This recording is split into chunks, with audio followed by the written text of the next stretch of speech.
Tell me the story about Foursquare and UX research. Yeah, okay. So I am not a researcher. I'm a designer. We don't have a full-time researcher yet. And the story of research at Foursquare is that the product team, which is the PMs and designers, recognized a need for research, and somehow I was the guy that wound up doing it. So we would love to have a full-time person, and hopefully we will in the near future. But for the time being, it's just something that we've been doing sort of in a more ad hoc basis, and it's been sort of fairly tactical.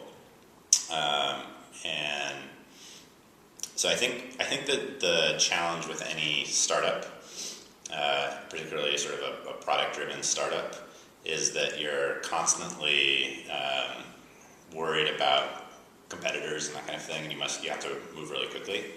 And so for us, in the past, we haven't done much research, and now we're increasingly, as we've been growing, we've been thinking about how to sort of bake more research into our process.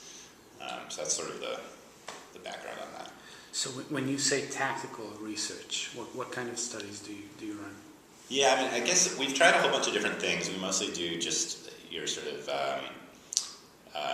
typical, 45-minute kind of, like I'll do the Skype screen sharing thing, and we'll record the screen, that kind of thing, and usually just sort of stepping through either high fidelity mock-ups or wireframes or prototypes, that kind of thing.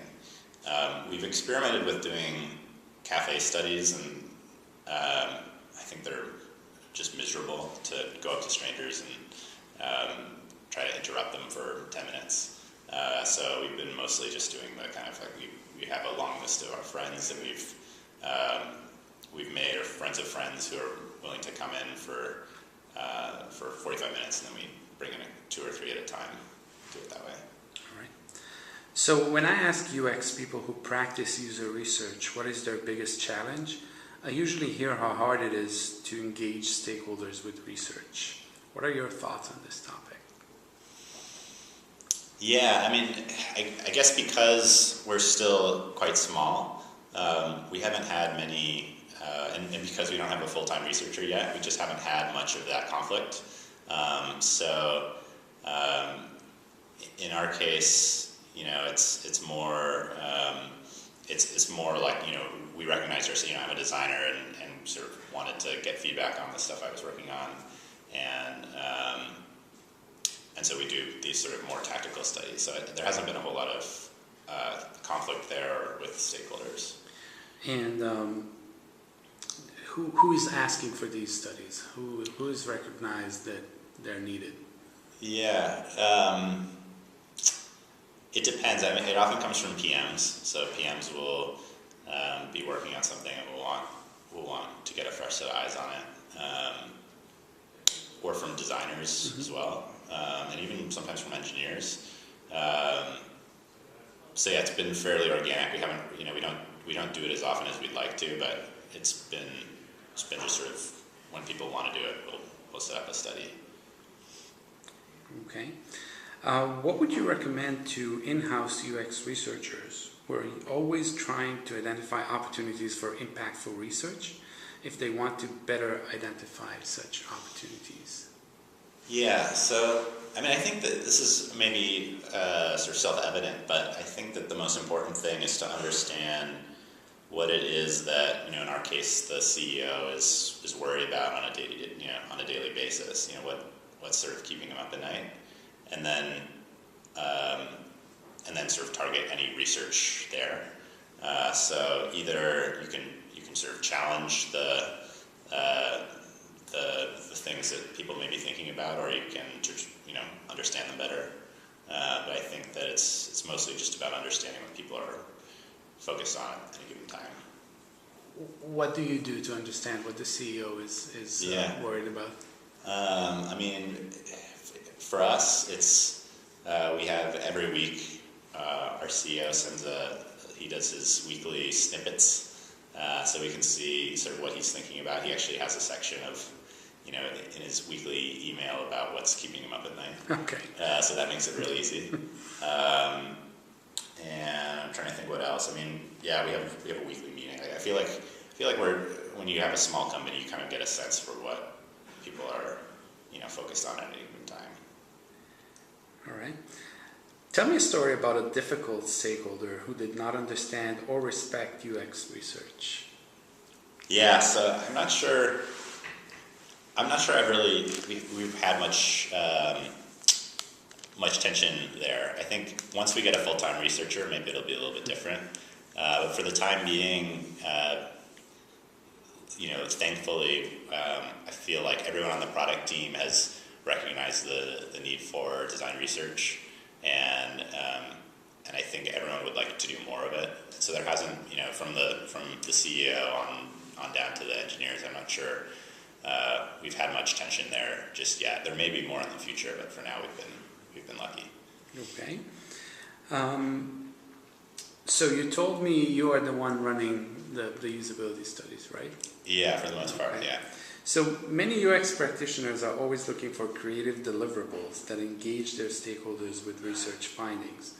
What are some deliverables you found to be working well for you? Yeah, so we don't really do we don't really create many deliverables, but we do try to get everyone on the team, or on the sort of respective teams, to participate as much as possible. So when we've done studies in the past, we try to make sure the whole team is able to observe, and then also make sure the whole team is able to debrief afterwards. So scheduling a half an hour afterwards to just talk about it. And I feel like that's where most of the value comes. So in the sessions and then in the sort of debrief afterwards, it's sort of like people writing on the whiteboard and that kind of thing. In addition to that, usually someone who's observing will take notes and will send those around, that kind of thing. But there's not much more beyond that. Okay. So after a study, you do a debrief.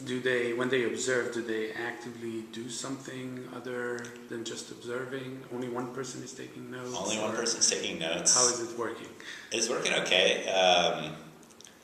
I don't know. We've just sort of been making it up as we go. Okay. And how do you decide what should be done next based on what you saw? Yeah, I mean, I feel like usually when we've done usability tests, there's usually something sort of glaringly obvious that we need to work on or to improve. And so then it's, up to the PM usually to just, prioritize it and sort of, start working with engineers on making whatever changes are needed, or the designers or whomever. All right. All right. Last question. Yeah. Or almost last. How can UX practitioners tell if their stakeholders are bought into research? Yeah. I think that the most obvious, the clearest indicator that research is having an impact is that it comes up more and more in conversations. So I think at Foursquare, we all understand intellectually or whatever that the way we use Foursquare is not typical of the way most people use Foursquare, right? Like we all have 100 plus friends and check in 3 times a day and that kind of thing. And so I think that the value of research is that even though we already know this, it reminds us that the way we use Foursquare is not typical of the way that most people use Foursquare. And so we particularly try to bring in people who either have never used the service, or who maybe use it but aren't super active. I think that's really valuable to to be constantly reminded of that. And then I think you get a sense that it's having an impact when you sort of hear people reference that kind of stuff. All right. I want to ask you one more thing about the CEO. Does he ever observe? Yeah, he observes. He's sat in on a few studies. Okay. Yeah. And what was his input? Yeah, I mean, I think that the thing that Dennis, our CEO, is increasingly focused on, and why I think he appreciates these usability tests is Foursquare is, I think we now have like 15 million plus users, and we've had some success with attracting kind of like the early adopter type user who gets the idea of check-ins and all this and points and badges and that kind of thing, and we're trying to expand beyond that. And so I think that's something that Dennis has been really focused on, but the usability tests have helped us sort of articulate specifically, like in what ways we can do better with those different types of users.